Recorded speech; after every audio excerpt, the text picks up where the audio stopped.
Les études cliniques sont connues de l'équipe médicale.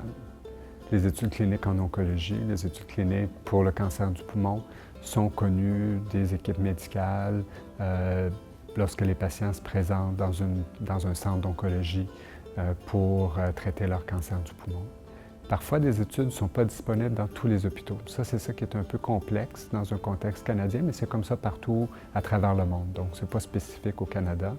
Donc, les patients doivent prendre l'effort, doivent demander, doivent poser des questions à leur médecin.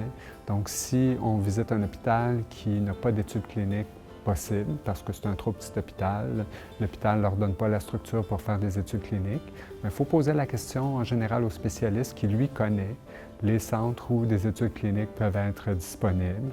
Puis, c'est facile maintenant avec Internet. On va sur des banques de données, on consulte des registres d'études cliniques, puis facilement, avec les caractéristiques de la maladie du patient qui nous rencontre, on est capable de savoir, bien, il y a une étude ou il n'y en a pas. Donc, dans mon centre, bien entendu, je connais très, très bien les études cliniques que moi je fais, mais je peux facilement aussi dire à un patient, bien, vous, votre maladie est à un autre stade où nous, ici, dans notre hôpital, on n'a pas d'études cliniques, mais si vous allez à 2 km, à 5 km d'ici, vous pouvez être inclus dans une étude clinique. Puis, en général, c'est quand même bien de dire au patient que le patient ne vient pas pour nous faire plaisir à nous comme médecins.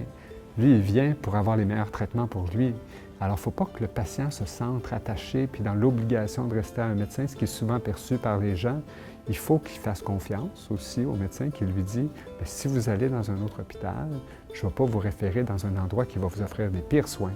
Je vais vous offrir quelque chose qui est potentiellement encore meilleur que ce que je peux vous offrir. » Puis je pense que la plupart des patients qui font l'effort de dire « je laisse mon médecin en qui j'avais confiance ou en qui j'avais développé une petite relation, je vais quand même pouvoir développer une autre relation avec un autre médecin qui va peut-être pouvoir m'offrir une étude clinique. » Alors, la réponse simple à la question « Comment faire pour entrer dans une étude clinique ?» c'est parlez-en à vos médecins, posez des questions.